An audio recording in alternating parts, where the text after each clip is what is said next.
Paul said, I become all things to all men, so that by all means I might save some.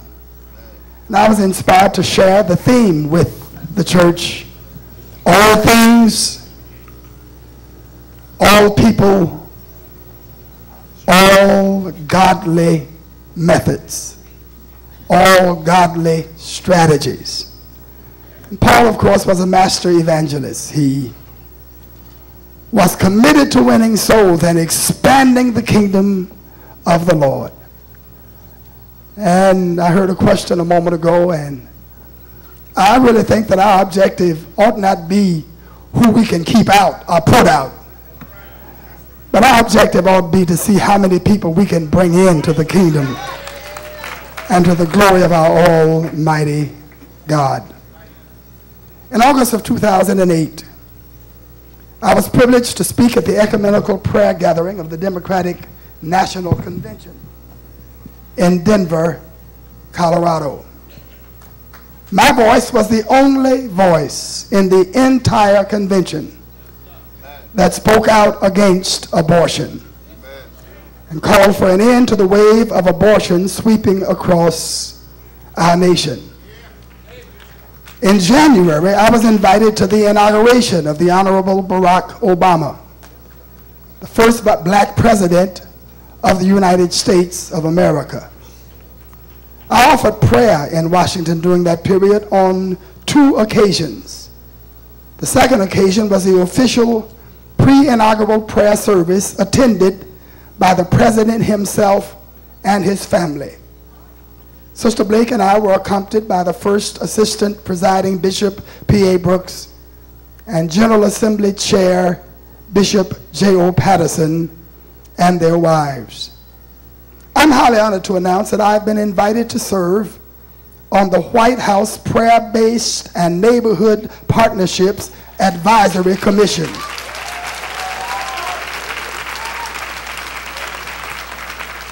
I'm blessed to be one of 25 community and religious leaders of various faiths who have been selected for that commission. Millions of lives will be touched, and billions of faith-based program dollars will be spent in communities across our nation and around the world. I sincerely hope that my involvement on this commission will open doors through which hundreds of our local churches will participate in federal funding for community and life enhancement, social and economic programs. On 2 occasions, I participated in meetings at the Council on Foreign Relations in New York. It is one of the most influential and significant organizations in the world in the area of global affairs. The Church of God in Christ has churches in 57 nations of this earth of ours. And we must be aware of the conditions that our churches face, and we must have the knowledge and influence necessary to assist and support our people wherever they are. I hope to become a full member of the Council on Foreign Relations very shortly. As a global organization, we need global awareness, global exposure, and global influence. I traveled to Africa last August along with Chief Counsel Enoch Perry and a delegation of approximately 30 other individuals. We visited several of the more than 400 orphan care programs sponsored by Save Africa's Children in 24 nations on the continent of Africa. We worshiped at several churches and held meetings with ministers and leaders both from the Church of God in Christ and from interdenominational circles. We were blessed to send Bishop Moody and Bishop Bobby Henderson to Nigeria, where there are thousands of churches of God in Christ. They consecrated 15 of the major Nigerian religious leaders who are members of the Church of God in Christ as bishops of various geographic areas and various gatherings of churches. And those bishops, on the average, have approximately 200 churches each in their jurisdictions. I traveled to Brazil and conducted a crusade with Bishop Samuel Moore and the more than 100 churches of God in Christ in the nation of Brazil.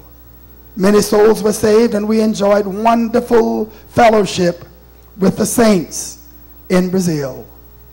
And before moving to the next item, let me preface it by saying that in 1945, at the close of World War II, Senior Bishop C.H. Mason sent a white Church of God in Christ pastor by the name of Logan Delk to New York to be a signatory to the United Nations Charter. In 1948, the United Nations issued the Statutes of the Genocide Convention and the Proclamation of Human Rights in 1948, which was a condemnation of and a prohibition of human rights atrocities and cruelty.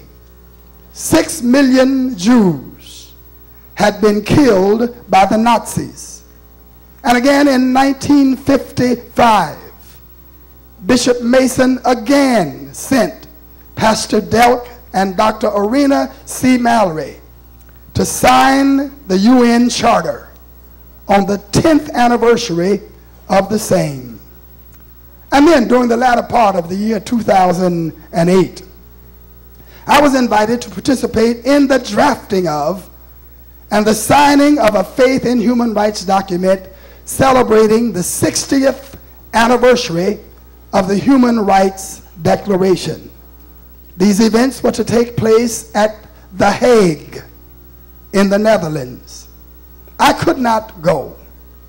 Therefore, I sent Dr. Oscar Owens, who was a Christian education director at West Angeles Church, to the first drafting session. And I sent Dr. David Hall, head of the Kojic Publishing House, to the signing ceremony. How proud I am to have walked in the footsteps and in the tradition of our founder, the late Bishop Charles Harrison Mason.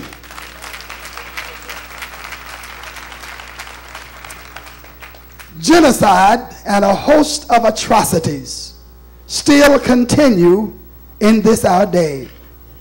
In Rwanda, 800,000 to 1 million people were killed within a period of 100 days. The year was 1994, and black Hutus slaughtered black Tutsis until the streets and the soil were red with blood. In the Congo, 5.4 million people have died in that genocide. In Bosnia, Milosevic was charged with involvement in the killing of some 200,000 people. 2 million people were displaced in Bosnia. In the Sudan, Darfur, 300,000 Africans have been killed, and 2.5 million Africans have been driven from their homes. In many parts of the world, young boys 9 and 10 years of age are being forced to become soldiers, killing and themselves being killed. Young girls are being forced into prostitution and into marriage at the age of 11 and 12 years old. Soldiers are indiscriminately raping defenseless women, and a host of other atrocities are taking place around the world. Milosevic of Bosnia, Charles Taylor of Liberia have been brought to The Hague in the Netherlands, the seat of the War Crimes Tribunal and the seat of the International Criminal Court. Both of these are divisions of the United Nations, where one, Milosevic, is on trial, and the other, Charles Taylor, will hopefully soon be brought to trial. A warrant has been issued for the arrest of President Omar al